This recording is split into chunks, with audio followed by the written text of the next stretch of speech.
봅시다. 기도할게요. 하나님 참 고맙습니다. 오늘도 우리 청소년티 함께 모여 예배할 수 있게 해주셔서 고맙습니다. 이 시간 하나님 말씀을 들을 때에 우리에게 각자 이야기해 주시는 하나님의 그 목소리를 잘 들을 수 있는 시간 될 수 있게 도와주시옵소서. 예수님의 이름으로 기도드립니다. 아멘. 그 말씀을 늘 우리 첫 주에 시작할 때에 각 그 권에 대한 그 대략적인 개관 내용을 보고 시작하잖아요. 근데 창세기는 못 봐가지고 우리 잠깐 보고 시작하겠습니다. 창세기는 구약 성경은 물론 성경의 첫 번째 책이며 모세가 쓴 5개의 책, 즉 모세오경의 첫 번째 책이기도 합니다. 창세기는 시작, 기원, 발생과 같은 뜻을 가지고 있습니다. 히브리어 제목인 베레시트는 태초에라는 의미를, 헬라어 제목인 게네시스는 생성, 근원이라는 의미를 가지고 있으며 한국어 제목인 창세기는 세상 창조 기록이라는 의미를 담고 있지요.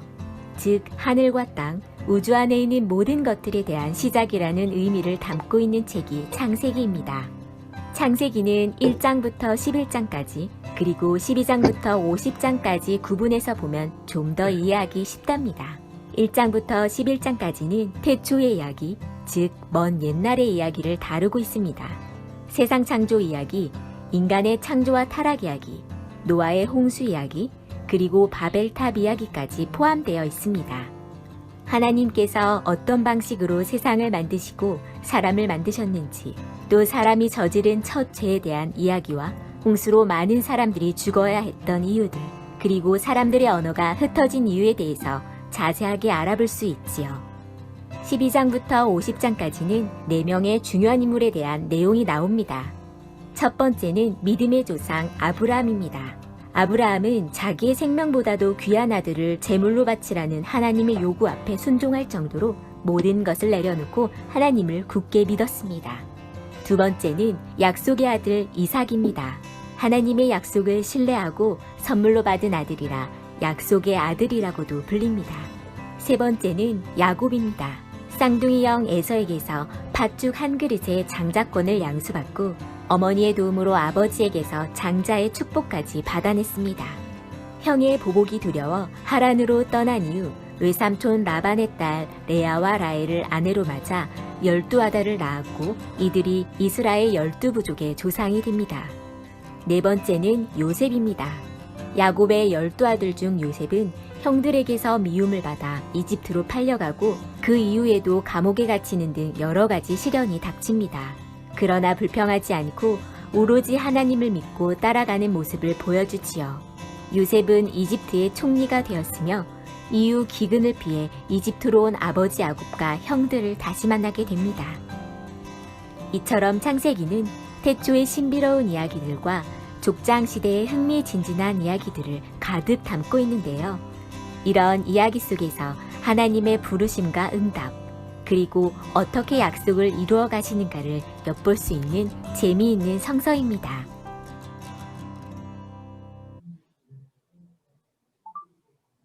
네, 창세기는 이러한 내용들을 담고 있습니다. 문제! 창세기는 몇 장까지 있을까요?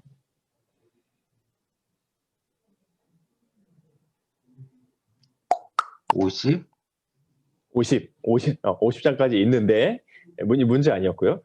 창세기는 1장부터 50장까지 있는데 방금 본 영상에서 크게 이 50장까지 중에 두 부분으로 나눌 수 있다고 했어요. 몇 장부터 몇 장, 몇 장부터 몇 장일까요?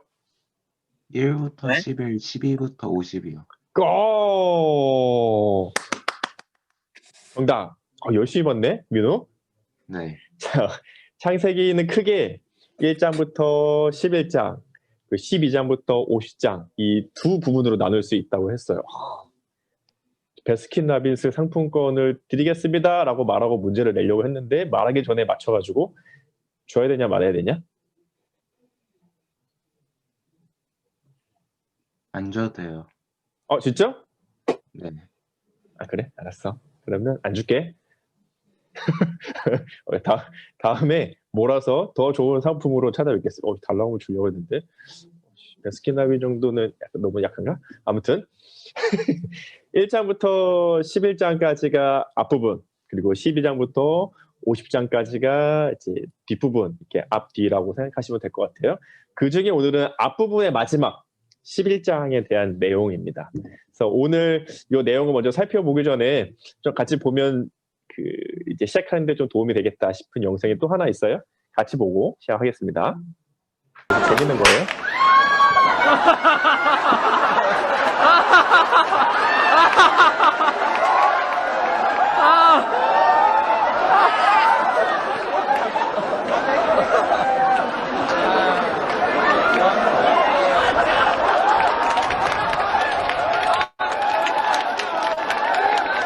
자, 들지 마세요. 들지 마세요.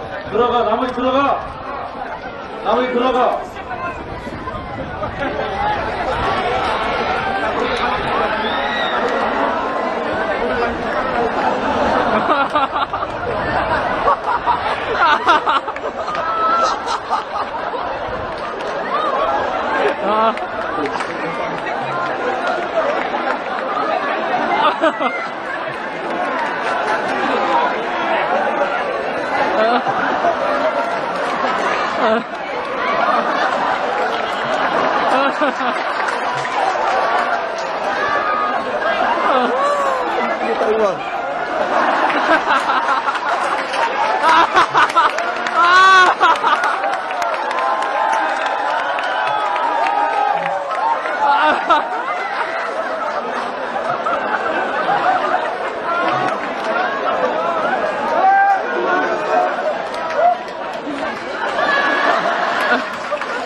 오늘의 설교회를 가장 잘 보여주는 영상이었어요. 오늘 제목이 역주행, 포기, 넘어짐.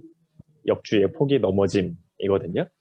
저 영상 본 적 있으세요? 어느 한 고등학교 아마 개주 경기 같은데 되게 옛날에 봤던 것 같은데 찾아보다가 유튜브에서 보게 됐어요. 약간 요즘에 저는 저렇게 많이 하더라. 고등학교에서 개주하는데 뭐 굳이 1등이 중요하겠냐 하는 마음으로 재밌게 하는 친구들이 많이 있더라고요. 약간 정신 나간 애들 같죠? 갔다가 막 춤추고 혼자 별짓 다 하고 반대로 뛰고 역주행하고 막 가다 쇼하고 목발 짚고 달리고 결국에 이제 어쨌든 결승점에 들어가요. 꼴찌했겠지만 달리기가 할 때 가장 중요한 것 중에 하나는 잘 뛰는 것도 중요하고 또 내 레인을 지켜서 잘 가는 것도 중요하고 또 1, 2, 3등 뭐 순위 안에 드는 것도 중요하겠지만 제일 중요한 것 중에 하나는 방향이잖아요. 방향. 아무리 잘 뛰는 우사인 볼트 같은 실력을 가지고 있다고 해도 이 반대로 뛰면 전혀 소용이 없잖아요. 근데 오늘 말씀을 보니까 너무 열심히 하는데 반대로 뛰는 것 같은 사람들이 나오거든요. 오늘 말씀 여러분 잘 아는 말씀이에요. 창세기 11장 한번 펴보실래요? 창세기 11장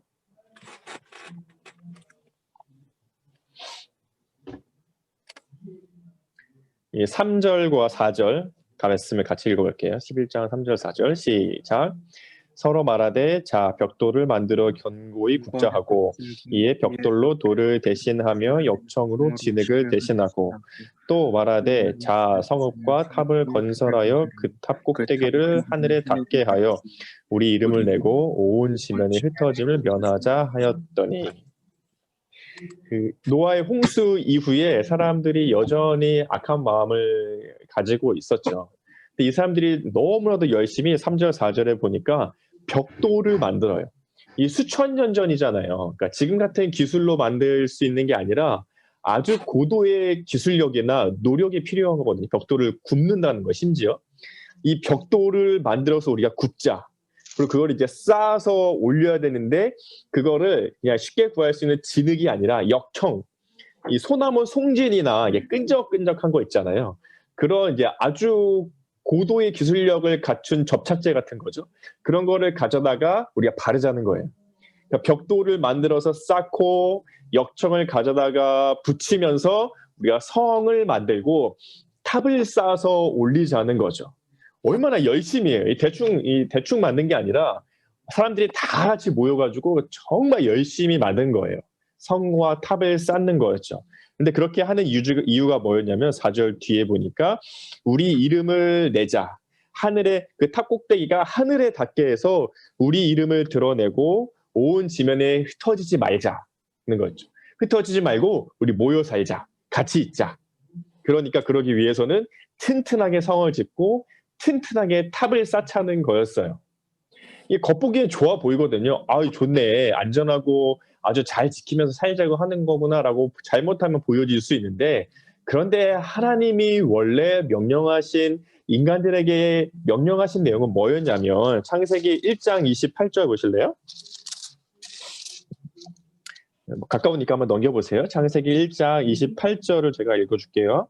하나님이 그들에게 복을 주시며 하나님이 그들에게 이르시되 생육하고 번성하여 땅에 충만하라. 땅을 정복하라. 바다의 물고기와 하늘의 새와 땅에 움직이는 모든 생물을 다스리라고 하셨거든요. 그러니까 하나님이 원래 인간들에게, 사람들에게 말씀하신 것은 뭐였냐면 널리 번성하라는 거였어요. 충만하게 땅을 가득 채우라는 거였거든요. 그런데 지금 이 사람들은 뭐 하고 있냐면 모이자는 거예요. 흩어지지 말고 모이자는 거예요. 정말 열심히 탑과 성을 쌓는데 원래 하나님이 말씀하신 것과는 정반대의 모습으로 열심히 하고 있죠. 심지어 이 말씀 언제도 하시냐면 9장에서도 하세요. 노아의 홍수로 모든 사람을 다 멸망시키신 다음에 다시 방주에서 나온 노아와 그 가족들에게 뭐라고 하시냐면 9장 1절에 창세기 하나님이 노아와 그 아들들에게 복을 주시며 그들에게 이르시되 생육하고 번성하고 땅에 충만하래요. 또 말씀하셨어요. 한 번 더. 7절에 또 얘기했어요. 너희는 생육하고 번성하며 땅에 가득하여 그 중에서 번성하라 하셨더라. 하나님 말씀하신 방향은 계속 이쪽인 거예요. 너희 땅을 생육해라, 번성해라, 땅에 충만하게 가득 채워라. 그런데 11장에서 이 탑과 성을 쌓고 있는 사람들은 뭐 하고 있는 거예요? 전혀 반대의 방향이죠. 우리가 흩어지지 말자, 우리가 모이자, 그러기 위해서 열심히 탑과 성을 쌓자. 마치 달리기를 하는데 결승점은 저쪽에 있는, 저쪽으로 가야 목표점, 하나님 말씀하신 목표점이 있는데 전혀 다른 방향으로 지금 열심히 달려가고 있는 것 같은 모습을 보여주고 있죠. 하나님의 그 모습을 보시고 어떻게 하세요? 11장 다시 돌아와 볼래요? 창세기 11장 5절. 5절은 같이 한번 읽어보겠습니다. 시작. 여호와께서 사람들이 건설하는 그 성읍과 탑을 보려고 내려오셨더라. 하나님이, 저 하늘에 계신 하나님이 그 사람들이 쌓고 있는 탑과 성을 보시기 위해서 내려오셨대요. 물론 우리 사람들처럼 이렇게 사다리 놓고 이렇게 타고 내려오시거나 엘리베이터 타고 오시거나 뭐 우주선 타고 내려오시는 건 아니겠죠. 예, 하나님을 사람들이 이해하기 쉽게 사람적인 표현으로 쓴 거죠. 하나님이 내려오셨다. 뭐 하나님 내려오셔야만 볼 수 있겠어요? 위에서도 하늘에 계신 그 하나님의 그곳에서도 다 보실 수 있으시겠죠. 하지만 하나님이 그것을 관심을 가지시고 자세하게 어떤 일이 일어나는지 보고 계신다, 이런 의미거든요. 하나님의 그 모습을 다 보고 계셨죠. 그래서 성경에서는 하나님이 내려오셨다 이렇게 표현해요. 하나님이 내려오셨죠. 그리고 다 보셨어요. 보시고서는 무슨 생각을, 무슨 마음으로 얘기하셨냐면, 아, 이 사람들이 계속 이렇게 쌓아가는 더 반대 방향으로, 원래 하나님의 방향과는 더 반대 방향으로 나가겠구나 하시면서 하나님께서 그 성을 다 무너뜨리시고는 하시는 일이 뭐냐면 말을 바꾸는 거였어요. 그 당시에는 모두 다 똑같은 말을 쓰고 있었거든요. 만약 예를 들어 한국어면, 한글이면 뭐 이렇게 아침 먹었어? 뭐 공사할 때 뭐 망치 좀 줘! 이러면 이제 다 통하잖아요. 근데 하나님이 내려오셔서 흩으시고 사람들의 말을 다 바꾸시니까 누구는 한글로 말하고, 누구는 영어로 말하고, 누구는 뭐 프랑스어로 말하고, 누구는 아프리카어로 말하고, 말이 다 달라진 거죠. 누구는 아침 먹었어? 하는데 영어로 뭐라 하냐? Do you have a breakfast? 이렇게 물어보는 거죠. 말이 안 통하니까 뭐래? 하면서 일이 안 되는 거예요. 모이지 못하는 거죠. 망치 좀 줘! 했는데 망치, 해머, give me the hammer 이러니까 이 말이 안 통하는 거예요. 망치를 달라고 하는데 뭐 달라는 건지 모르겠고, 햄버라고 말하는데 햄 달라는 건지 모르겠고 이 말이 달라지니까 사람들이 같이 모일 수가 없게 되는 거예요. 같은 말을 쓰는 사람들끼리 모이기 시작하죠. 한국어는 한국어대로, 영어는 영어대로, 프랑스어는 프랑스어대로, 아프리카는 아프리카어대로 사람들이 흩어지기 시작해요. 하나님의 방향이 이쪽이었거든요. 땅에 번성하고 충만해라. 근데 전연하는 모습으로 가고 있던 사람들에게 하나님이 내려오셔서 그들의 말을 바꾸심으로 다시 하나님의 방향으로 조금씩 이끌어져 가게 되죠. 그것이 오늘의 창세기 11장 말씀이었어요. 근데 그 하나님이 내려오셨다는 말이 18장에도 나오거든요. 창세기 18장 한번 보실래요? 우리 같이 살펴보면 좋겠네요. 18장 21절. 하나님이 또 한 번 내려오신다 이런 표현을 써요. 18장 21절을 같이 읽어볼까요? 시작. 내가 이제 내려가서 그 모든 행한 것이 과연 내게 들린 부르짖음과 같은지 그렇지 않은지 내가 보고 알려고 하노라. 하나님 이거 어디에서 쓰는 표현이시냐면 소돔과 고모라라는 지역에서 쓰시는 말씀이에요. 소돔과 고모라는 당시에 타락의 대명사였어요. 그 사람들이 너무 쾌락적인 것을 추구하고 성적인 것들도 타락한 지역의 대명사 소돔과 고모라였거든요. 그러니까 하나님이 그 소돔과 고모라가 너무 악하니까 사람들이 막 기도와 막 멸망시켜야 되고 막 난리치는 곳인 거예요. 그래서 하나님이 그 소돔과 고모라에 대해서 내가 내려가서 한번 보겠다라고 표현을 하시죠. 정말 그 땅이 그렇게 악한지 내가 보겠다. 그 말씀은 내가 다 보고 있다. 이 말씀이신 거죠. 그래서 아까 얘기했던 11장에서 그랬거든요. 그 사람들이 자꾸 탑과 성을 쌓으니까 하나님이 이 얼마나 사람들이 잘못하고 있는지 하나님이 내려오셨다 얘기하죠. 소돔과 고모라도 너무 악한 지역이다 보니까 하나님이 내려오시겠다라고 얘기해요. 근데 그 하나님이 내려오신다는 표현을 시편에서는 또 이렇게 표현해요. 시편 14편 2절에서는 제가 읽어드릴게요. 여호와께서 하늘에서 인생을 굽어 살피사 지각이 있어 하나님을 찾는 자가 있는가 보려 하신즉. 하나님이 그렇게 내려오신 이유는 뭐였냐면 하나님을 찾는 사람이 있나 없나 보시려고. 탑과 성을 쌓고 있는 그 사람들이 하나님께서 내려와서 보시고자 하신 이유는 뭐였냐면 그 와중에도 하나님을 찾는 자가 있나 없나. 근데 없었거든요. 그래서 하나님이 다 흩으시고 12장에서는 새로운 한 사람을 부르세요. 누구였냐면 아브라함이었죠. 18장, 아까 방금 우리가 읽었던 18장 소돔과 고모라도 너무 악해요. 하나님을 찾는 사람이 과연 있는가 보려고 오셨거든요. 없죠. 하나님은 소돔과 고모라를 멸망시키세요. 우리도 그렇거든요. 하나님 말씀하신 방향은 이쪽인데 너무나도 다르게 자꾸 이쪽으로 가려고 해요. 역주행하거나 아니면 달리던 것을 포기하거나. 그래서 하나님은 그렇게 하고 있는 우리들을 원래 하나님 방향대로 오게 하시기 위해서 내려오시죠. 우리 마음속에 하나님을 찾으려는 마음이 있는지 없는지 보시기 위해서. 중요한 건 뭐냐면 우리 얼마나 이렇게 내 마음대로 살아요. 그렇지 않아요? 나는 아침에 눈 뜰 때부터 잠들 때까지 나는 하나님이 너무너무 기뻐하시는 삶을 살아. 하나님이 날 보시면은 아주 아래서 칭찬해. 아주 너무 잘했어. 막 칭찬해 주실 것 같은 삶을 살아가는 사람 혹시 있어요? 아니, 눈 뜨는 시간부터 잠드는 시간까지 우리 얼마나 하나님 보시기에 정반대의 삶을 살아요. 내 하고 싶은 대로 하고 내 멋대로 살고 내가 하고 싶은 대로 하며 살잖아요. 하나님 말씀하신 방향은 이쪽인데 자꾸 우리 이쪽으로 가거든요. 완전 역주행하듯이 혹은 달리기 하다가 에라 모르겠다 하고 때려치면서 포기하고 주저앉아 버리듯이 그런 우리에게 하나님이 내려오시죠. 그럼 무슨 일이 일어나냐면 우리의 모습이 원래 하나님의 목적대로 다시 가기 시작하는 일들이 일어나는 거예요.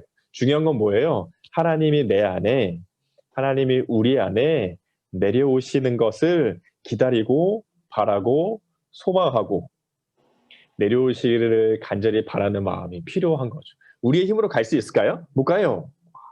열심히 할수록 방향이 완전 바뀌어져 있어서 열심히 할수록 더 반대로 가거든요. 그럴 때 중요한 건 뭐냐면 하나님이 내려오셔서 올바른 방향으로 나를 다시 데려가 주시도록 기대하고 소망하고 바라는 거죠. 그렇게 할 수 있는 게 뭐예요? 말씀을 읽는 거예요. 말씀을 읽어야 하나님이 어떠한 분이신지 알고 내 안에 내 삶에 하나님이 내려오시게 되는 일들이 일어나거든요. 기도하는 거예요. 그래서 내가 가는 방향이 아닌지 맞는지 모르니까 하나님의 방향을 묻고 기도하는 거죠. 하나님이 나에게 내려오시도록. 요즘 코로나 때문에 너무 집에 있는 시간들이 늘어나고 무료하고 그 온라인과 유튜브와 스마트폰 속에서 시간을 많이 보내지만 그 와중에도 하나님이 내 삶에 내려오시도록 말씀을 가까이 하는 일들이 필요해요.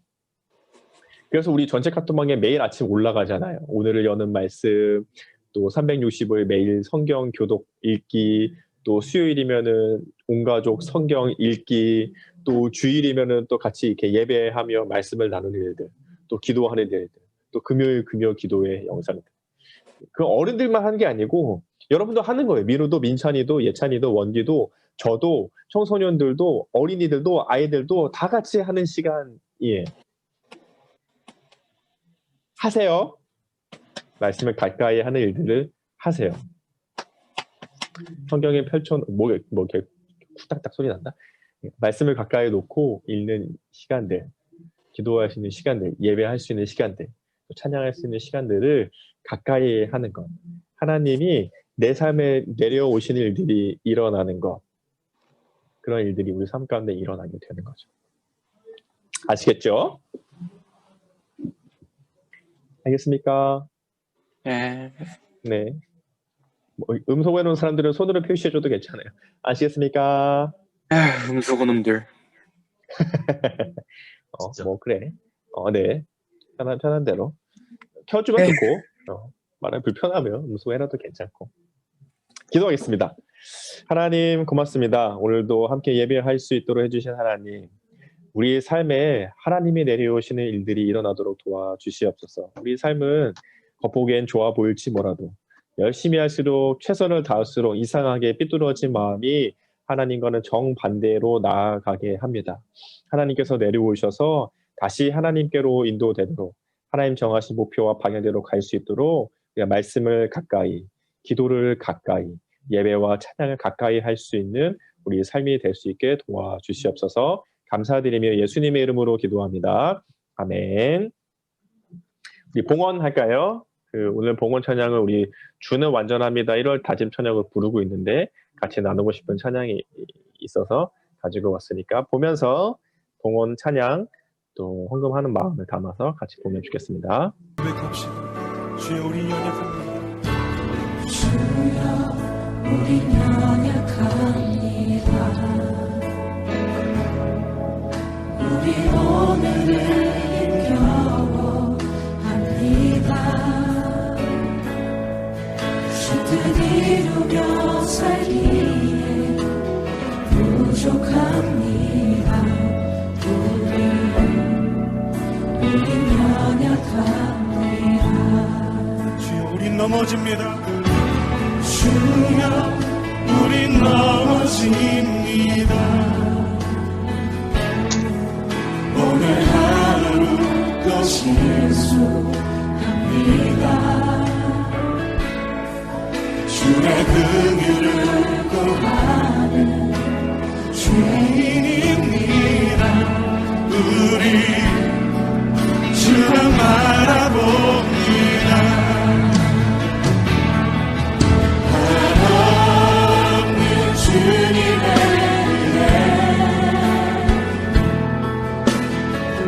세상 위에 넘칩니다.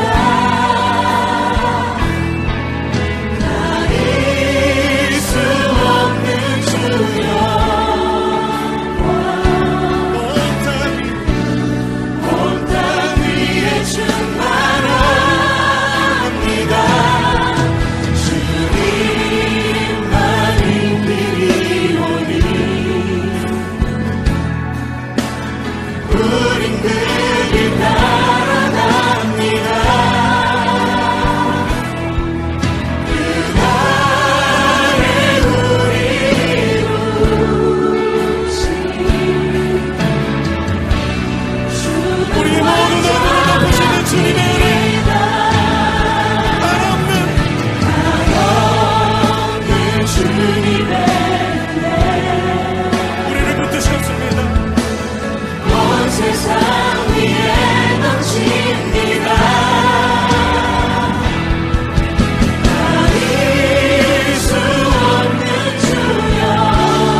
이 어느 한 교회에 농아인 예배, 그러니까 이 언어 장애나 또 이 청각 장애가 있으신 분들이 예배하는 예배 영상인데 저는 처음 봤어요. 그냥 수화를 그냥 혼자 누가 하시거나 아니면 뉴스나 이런 데서만 봤었는데 수화 찬양팀인 것 같아요. 수화 찬양팀이 저렇게 있어서 예배할 때 수화로 하시는데